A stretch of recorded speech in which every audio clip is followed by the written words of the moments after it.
తీవ్రతరమైనటువంటి ఆర్థిక సంక్షోభంతో కొట్టుమిట్టాడుతున్నారా?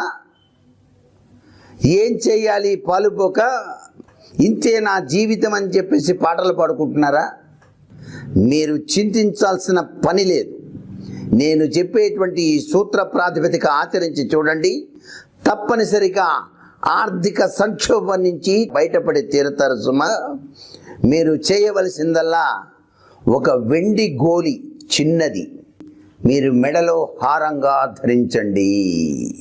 తప్పనిసరిగా చంద్రగ్రహ ప్రభావ తత్వరీత్యా మంచి ఆలోచన సరళి వచ్చి మంచి ఉన్నతమైనటువంటి అభిప్రాయాలు మీ మనసుకు తట్టి పదండి ముందుకు పోదాం, నాకేంటి అనుకుంటూ life is a challenge, face it అంటూ ముందడుగు వేసి ఆర్థిక సంక్షోభం నుంచి బయటపడటానికి అన్వేషణ ప్రారంభించి విజయాన్ని సాధిస్తారు.